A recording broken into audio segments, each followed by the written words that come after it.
मित्रांनो, सुंदर असं कासार शिरंबेचं मैदान संपन्न झालं आणि या मैदानाचा प्रथम क्रमांकाचा मानकरी ठरलाय सर्जा आणि सोबत पाहला द्वादश हिंद केसरी बकासूर. अप्रतिम अशी जोडी पळून आज प्रथम क्रमांकाची मानकरी ठरली आणि विशेष म्हणजे सेमीफायनल कडनं काढली आणि सर्व प्रेक्षकांची मन आज जोडीने जिंकली.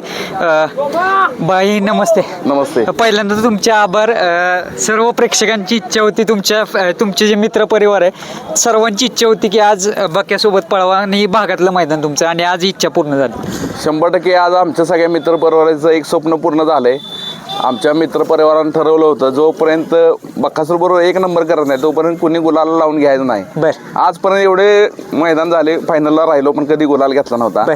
आज पहिल्यांदाच गुलाल घेतला सगळ्यांनी. त्या दिवशी पण कमेंट सेक्शन मध्ये आलेले की गुलाल का नाही लावला, पण आज मित्रांनो पाहू शकता संपूर्ण टीमच्या चेहऱ्यावरती गुलाल आहे. म्हणजे एक इच्छा होती की बाबा या नंदी सोबत पळायची. 100% सगळ्यांनी पणच केलं होतं आणि जिद्द होती आणि ते जिद्द आज पूर्ण करून दाखवले आमच्या सगळ्या मित्र परिवाराने. त्यात सगळ्यात मोठा वाटा आमच्या विजयभाऊंचा आहे आणि आमर ड्रायव्हर ते मास्टर माइंड मास्टर.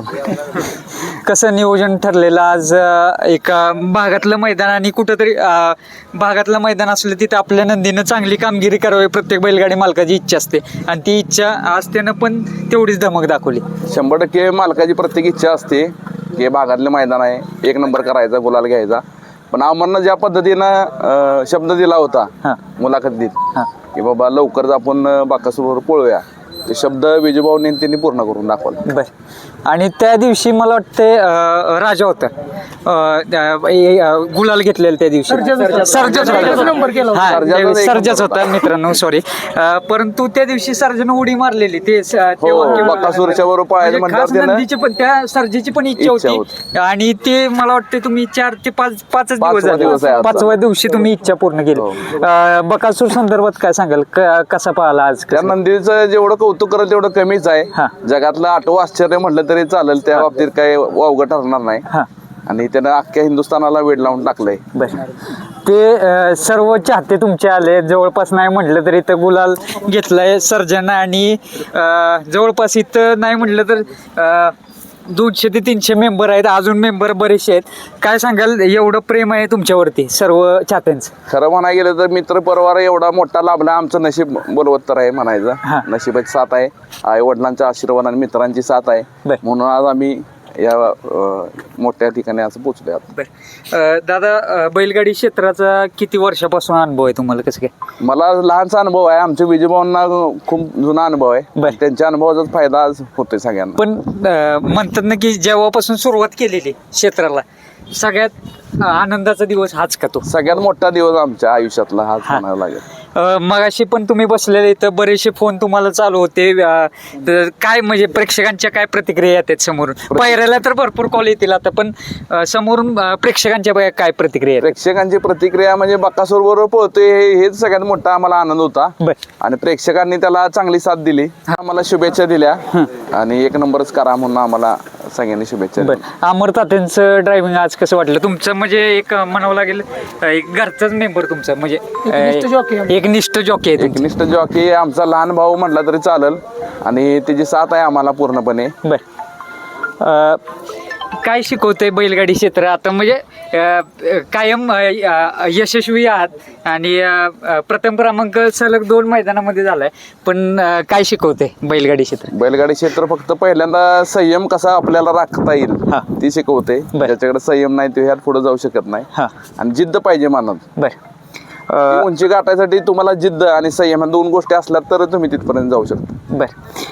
दादा, आज तुम्ही म्हटलं तसं तुमच्या आयुष्यातला सर्वात मोठा दिवस आहे आणि खरंच तुमचे शुभेच्छा म्हणावं लागतील, कारण एक बैलगाडी मालकाची इच्छा असते आपल्या भागातल्या मैदानात कायम गुलालात राहावं आणि ती इच्छा पूर्ण झाली. सेमीला काय मनामध्ये चाललेलं आहे? कारण कडनं गाडी होती आणि बक्या त्या नशिबात कडच म्हणावं लागेल, कारण जाईल त्या मैदानात कडच लागते त्याच्या नशिबात.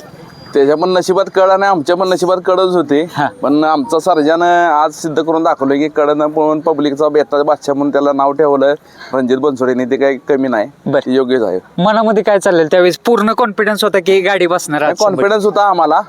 तर त्या दिवशी कडनं पळून एक नंबर केला, बरोबर. आज पण कडनं लागला सेमी, आम्हाला 100% माहित होतं की बैल पब्लिकला लागला की बैल 100% सेमी काढणार बरं. सेमी काढ भैया त्या दिवशी मुलाखत घेतलेली तुफान व्हायरल झाली इंस्टाग्रामला आणि युट्यूबला.